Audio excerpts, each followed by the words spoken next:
Hello and welcome to another episode of The Lazy Hypnotherapist. I am your resident lazy hypnotherapist, Lily.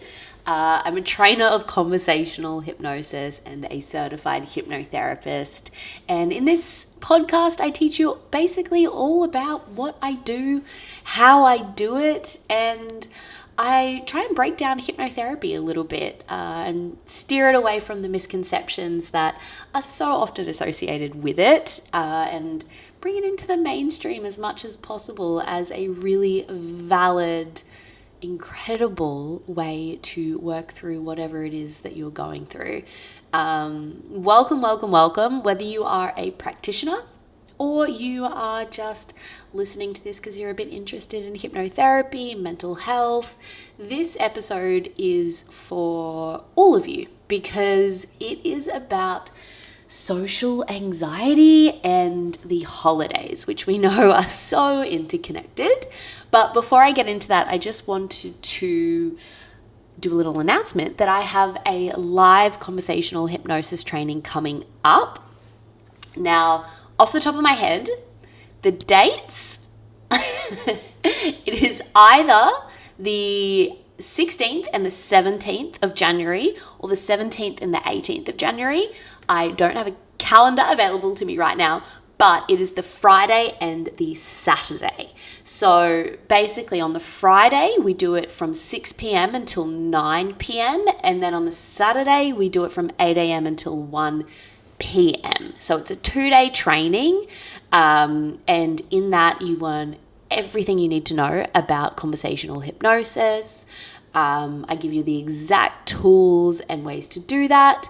And you do lots of demos with the other students. So it's a really, really good way to learn on the go. If you can't make the live training though, it will be recorded because all of the trainings are recorded and they get uploaded to the platform that you sign up to. So you can actually start learning conversational hypnosis with me straight away. Because of all the online recorded content, there's also masterclasses and Q&As in there. So it's a really, really functional, seamless way of learning. But yeah, if you want to come along to the live training, please sign up, come along. Also, when you sign up, you get like forever access to the live training. So you can come along to any of them and all of them. You can come along to one. Whatever you like. A lot of students just come along because it's a really great way to learn on the go, and they just love getting that practice in because you always get a chance to practice and do the demos in live trainings. So that is my little announcement, but I wanted to talk today about something that a lot of my clients are facing, which is social anxiety and the holiday time. It is this time of year where so many more events are happening, social gatherings, family time, which for a lot of my clients is actually a really confronting thing because that dynamic isn't ideal for them. And yeah, it can be a really confronting, tough time, which feels odd to say because the general consensus around holiday time is that it's really exciting and fun and a time for relaxation. And whilst that is the situation for a lot of people, it's also not for a lot of people. And I want to speak to that today. Social anxiety doesn't just pop up in holiday time, of course. I think it gets exacerbated purely because we have so many more things typically to go to, gatherings of sort, and even just like work Christmas party, you know? There's so much anxiety that can come up that is already there, but it just gets exacerbated through these events and this time of year. And something that I was speaking to a client about before is that social anxiety isn't the fear of people. It's this fear that we have of not belonging.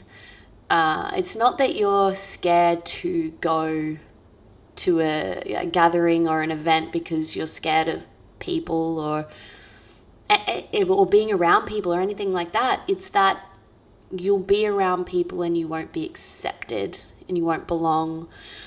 You'll say the wrong thing, do the wrong thing, do too much, do not enough. And a lot of people find that do struggle with social anxiety that they come away from these events and they're just stuck in this rumination of questioning and replaying the night, the day, whatever it is, and judging themselves. And like I said, it is this fear of not belonging, that we won't be accepted, because I think the biggest fear that we have as human beings is to be rejected.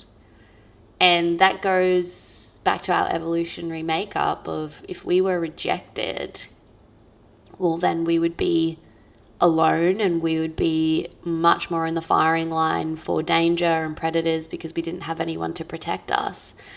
And it's kind of a bit of a glitch in the matrix, or a glitch in the evolutionary process, that we still have that exact same fear that if we are not accepted by everybody, then it really ignites this fear in us of survival, and that we won't survive, or that we'll be alone and we'll be in danger.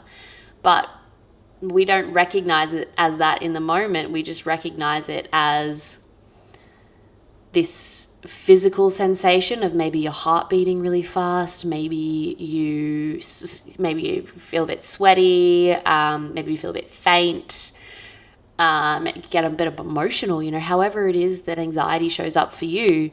We just think, oh, that's just anxiety. I just have anxiety. But actually, mostly you just have a fear of not belonging.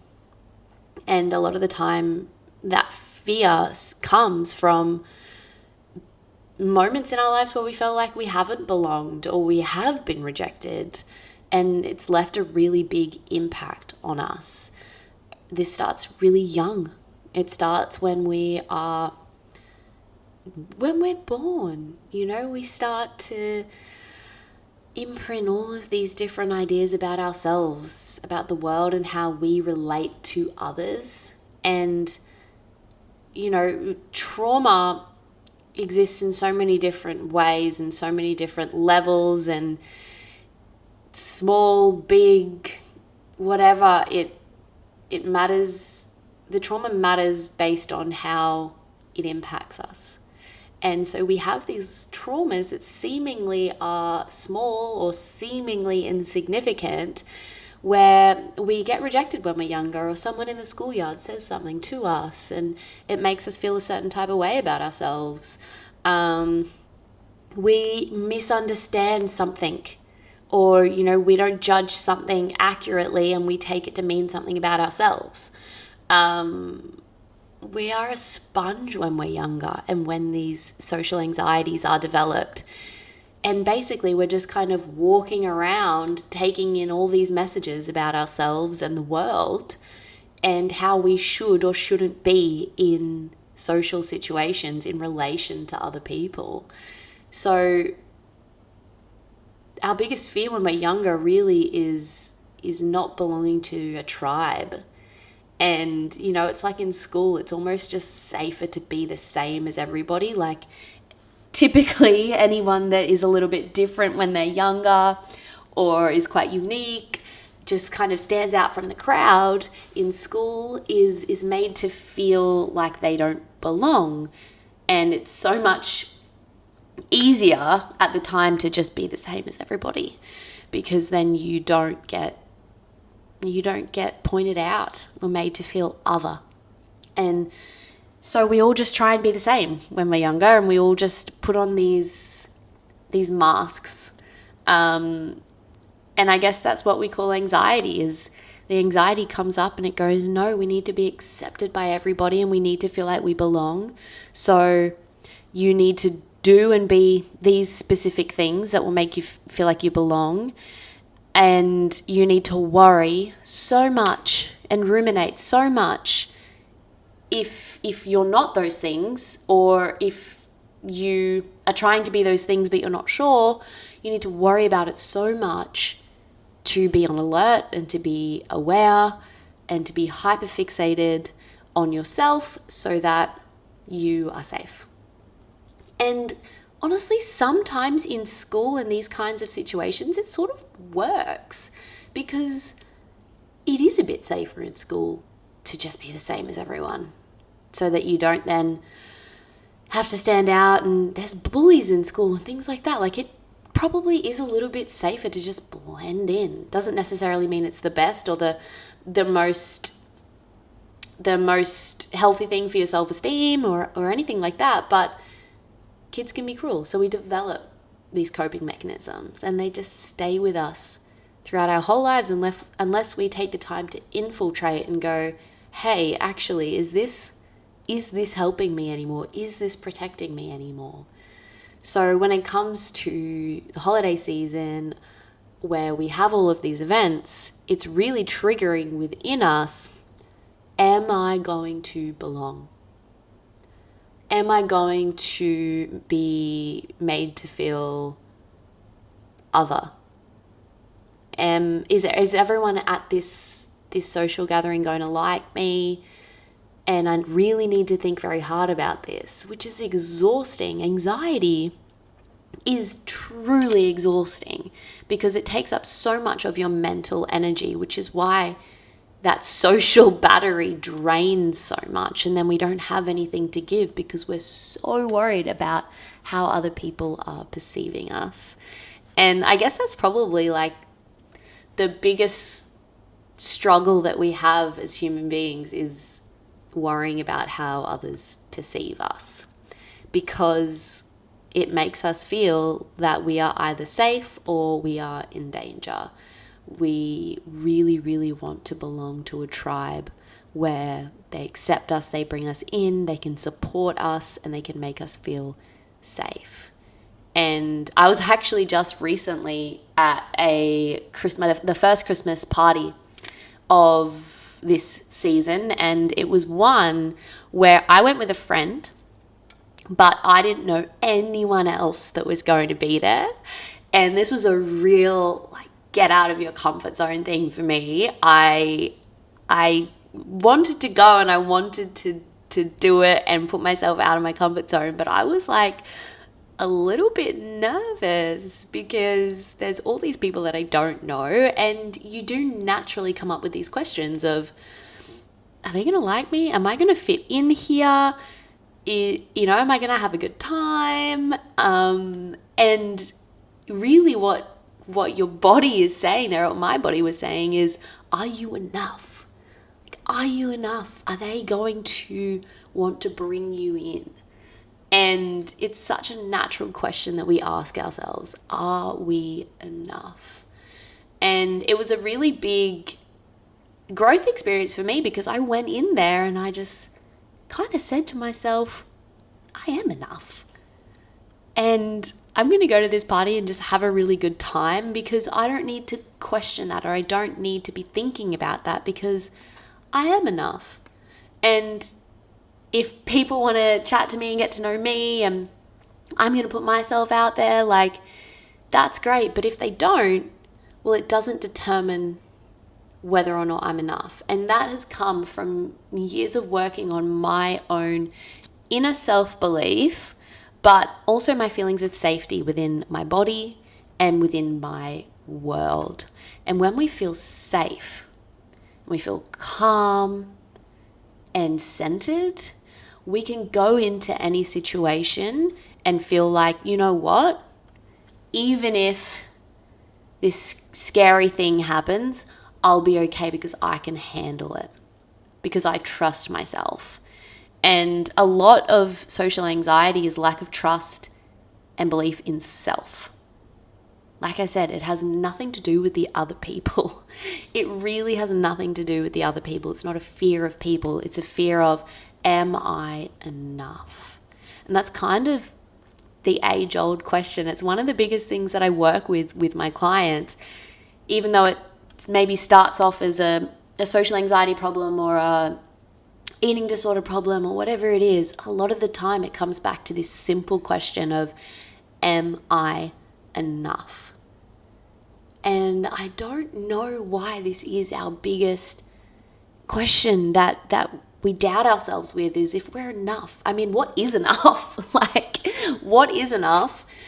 Who is the decider of who is enough? And what would make us enough? And it's not something where anyone can ask me, what would make you enough? And I can give, a tangible answer to. I think enough is probably a feeling of just being safe within yourself and trusting yourself, not believing that you are the best or that you can do anything in the world or that you are loved by every single person. It's not believing that. It's just believing that even if you're not, you're good enough. Even if you're not, you're worthy. And I wonder if maybe being good enough is actually just this feeling of, am I worthy? And we all go through moments in our lives where we feel like we're not worthy. And that is what manifests in social anxiety. So bringing it back to the holiday season, if you are kind of getting feelings of dread about going to these events, whether it's family dynamics that are stressful for you or bring up old patterns for you, because that is something that gets triggered within these times of years as well, is like if you don't have a really close relationship with your family, or you just have dynamics that aren't necessarily functioning and effective, it's just a bit tricky. We often find that we kind of fall back into the patterns when we are around people that we grew up with. So if you're worried about that, you're worried about maybe like an event type that I went to where like I didn't know anybody, but it was celebratory and you kind of got to go in and back yourself. I think it's really important at this time of year to be super, super on top of your self-care maintenance, whatever that looks like for you, and it will look different for everybody. For me, my self-care maintenance is meditation, because when I am meditating, I am my best self. It's not that I'm super consistent with it, but I know when I am doing it, I am my best self. So that's my self-care maintenance, as well as exercise. Like moving my body does wonders for me, whatever that is. Talking with my family, like they are a real comfort for me. So if I'm ever anxious about anything, or I just need to feel good within myself, I just vent it all out with my family, and that always works really well for me. Journaling can work really well. I do, some hypnosis recordings that I've created. I just get extra on top of my self-care. So I encourage you to be on top of whatever it is that looks like for you. Be doing it like extra as much as you can. And what we really want to be doing is bringing in feelings of safety. So safety within yourself, within your environment, within your life. So whatever it is that makes you feel safe and grounded, please do that. We know that when we return to our breath, we often feel safe and grounded. So breathwork techniques, bringing in some breathwork techniques is super important. Even if it's just literally before you go into an event, taking a few big, deep breaths in and out. Like really big in and sighing out with an exhale. And then just bringing in, some feelings of groundedness through dialogue with yourself. So having an actual dialogue with yourself of almost like being your own like little cheerleader of, hey, you've got this, you're worthy, you are good enough, and here's the reasons. And actually giving yourself tangible reasons that you are good enough and you belong. And if you can't think of any, it means that you're not looking hard enough and you're just not seeing them. But if all else fails, you're worthy because you're here. You're good enough because you were born. That's it. So bringing in senses of groundedness and safety, and just reminding yourself that the part of you that is anxious is just scared and worried, and it's trying to protect you. It's not that it is this bad thing about you, it's out to get you or anything like that. Like, I encourage you to actually feel into that anxiety and where you feel it in your body, and actually have a bit of a dialogue with it. So say you find it and it's in your chest and it feels heavy. I want you to just like witness it and notice it without judging it. Okay, that's there. That's in my chest and it's there. And then I want you to acknowledge it. Like, acknowledge, like, I know why you're here. I know why this part of me is here, because it's trying to protect me, because it just wants me to feel like I belong, and therefore I'll feel safe. But having this dialogue with it, almost, like cheerleader, but also more like parent-child, of like, hey, I know what you're doing, but you're actually not helping me. I know what you're doing, and thank you, but hey, we're good. We're good. We're worthy and we're good enough, and we can go into this and we can feel worthy and good enough. We deserve to be here. We're worthy of being here. And just like comforting this part of you, because that's all it needs. It just needs some comfort and to know that it's okay. So having this little pep talk with yourself, and then after these events, I think it's really important to like debrief. Really debrief with yourself, calm yourself down, do whatever it is that recharges your battery. But also take breaks. You don't have to say yes to everything. You really don't have to say yes to everything. And, if you are listening to this and thinking, well, actually, I don't even really have that many events to go to, and maybe I feel a bit lonely. I totally get that too. There's been years where I've felt like that as well, where like everyone seems to be doing so much and I don't seem to be doing all that much, and I feel a bit lonely and a bit down on myself. I think we all have years like that, or many years like that. We all do. And I guess what I want to say to you is you're not alone. And I encourage you to reach out to someone that you love and maybe just book in something. Just go and do one thing. Or take yourself on a date, because you deserve that too. Or just reach out and have a phone call with someone you love. You can always message me and we can have a chat. Like, I would love that. But yeah, you're certainly not alone. I really, really want you to know that. And to everyone as well, it's like, whatever you're going through, you're not alone in it. That's one thing that I've massively learnt from doing the job that I do, is that no one is ever alone in anything. But yeah, I'm thinking of you all this holiday season, whether you're excited about it, whether you're nervous, whether you're feeling a bit lonely or overwhelmed, however it is that you're feeling, I'm thinking of you. And I suppose, ultimately, if you want to overcome this, if you want to go into next Christmas feeling like, no, I'm good, I recommend doing some work with a professional that you trust. I would love to work with you, but maybe it's something else that calls your name that you feel called to do. But work on what it is that makes you feel anxious. So that sense of, fearing not that you won't belong. Working on that and getting to the bottom of that and making change there. That ensures that you go into any event season or any situation that maybe would cause anxiety and you feel really confident and really strong. That's my recommendation. I would love to work with you, and you can always book in a free discovery call with me. I do them before any sessions with anyone, because we want to see if we're a good fit and we can chat and I can answer any questions that you have.